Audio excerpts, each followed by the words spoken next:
il peut arriver que parfois, on se mette à ne plus comprendre notre chien.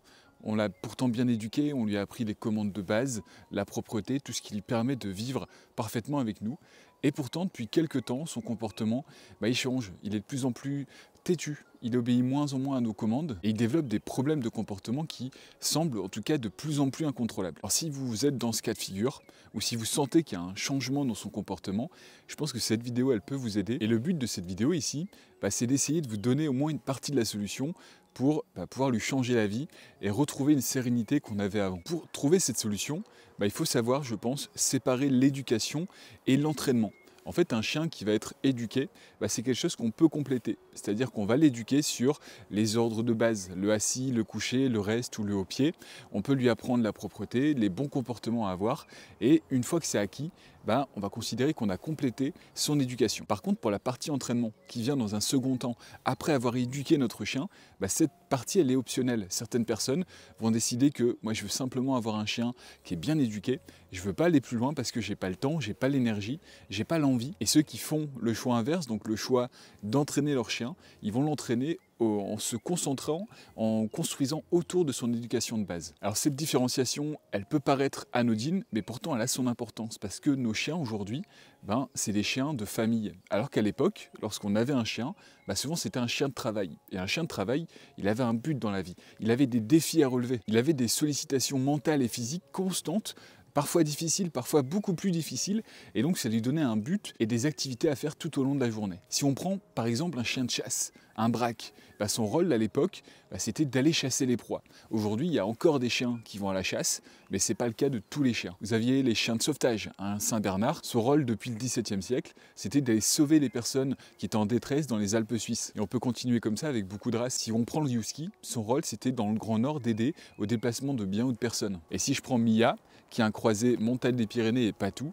son rôle c'était d'aider à la bonne gestion des troupeaux. Et donc Mia, elle va naturellement avoir une endurance qui est élevée, une capacité de concentration qui est forte, l'envie et l'appétence pour résoudre des énigmes. Et le problème de fond, c'est que tous ces chiens, toutes ces races de chiens aujourd'hui, on leur demande simplement d'être un bon chien de famille. Son rôle dans la vie, c'est d'avoir un bon comportement et rien de plus. J'en profite pour vous rappeler que chaque chien est différent, mais il y a des caractéristiques communes qui sont liées à la race de votre chien et ça va être important de prendre ça en compte au moment de l'adoption. Donc si vous voulez savoir quel chien est le plus adapté par rapport à vous, par rapport à votre personnalité et surtout par rapport à l'investissement que vous êtes prêt à mettre dans son éducation, je vous ai mis un quiz en description de la vidéo qui devrait vous aider à faire le meilleur choix. Et en partant de ce postulat, si on fait partie de la catégorie des personnes qui considèrent que simplement l'éducation est suffisante, donc le fait de faire quelques activités avec lui chaque jour, plus le caresser et lui donner de l'amour, et bien le problème, c'est qu'on aura un chien qui sera totalement déséquilibré. C'est un chien qui va s'ennuyer. Et moi, par exemple, si je m'ennuie, ça peut m'arriver d'être de mauvais poil. Alors pourquoi ce ne serait pas le cas pour votre chien? Un chien qui s'ennuie trop, qui n'est pas suffisamment développé, c'est un chien qui peut développer des problèmes d'hyperactivité, des problèmes de réactivité. Moi, j'ai l'exemple dans mon village où il y a des chiens qui ne sont jamais sortis, des chiens qui restent dans le jardin. C'est des chiens, si on passe devant chez eux, ils vont aboyer. On peut avoir ce comportement même avec un chien équilibré, mais ça va être démultiplié si le chien s'ennuie et s'il n'est pas enrichi dans sa vie. Et ce que j'essaie toujours de me dire, c'est que mon chien et votre chien, il est unique. C'est pas un robot, il a des aspirations qui lui sont propres, il a des envies qui lui sont propres, il a des appétences pour certains jeux contrairement à d'autres. Et ça, j'essaie de le prendre en compte. Et le fait que je prenne ça en compte, sa personnalité, sa race, ses envies et ses besoins, j'arrive à faire en sorte que Mia soit plus fatiguée, plus équilibrée, avoir une meilleure connexion avec elle. Et surtout de partager des expériences communes qui vont nous lier beaucoup plus. Alors la question maintenant, c'est comment est-ce que vous pouvez faire ça? Je pense que vous avez une partie de la réponse. On peut faire ça par l'entraînement constant. Lorsqu'on se promène, lorsqu'on fait des activités avec lui, lorsqu'on est à la maison.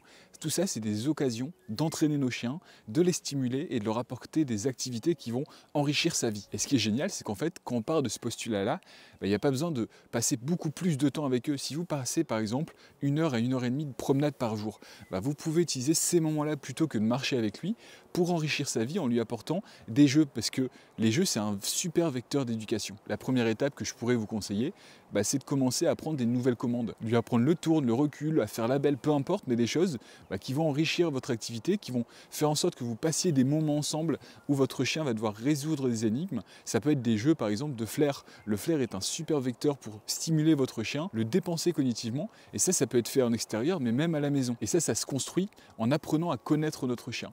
Qu'est-ce qu'il aime? Quels jeux je peux lui proposer qui vont le stimuler? Moi, les cas qui sont adaptés à Mia, qui est un border collie, comme je vous le disais tout à l'heure, c'est de jouer avec elle au frisbee. Pourquoi? Parce que je la stimule mentalement, je lui apprends à garder son autocontrôle, et je me base en fait sur deux piliers qui sont l'instinct de chasse et l'instinct de prédation. Le fait qu'il y ait une cible mouvante, ça stimule Mia beaucoup plus. Et ce qui est important, c'est de ne pas hésiter à être innovant par rapport à votre chien et à ses besoins et ses capacités. En ce moment, je suis en train de travailler avec Mia sur un nouveau jeu, qui est un jeu avec un bâton et une ficelle, où je fais bouger une cible autour de Mia.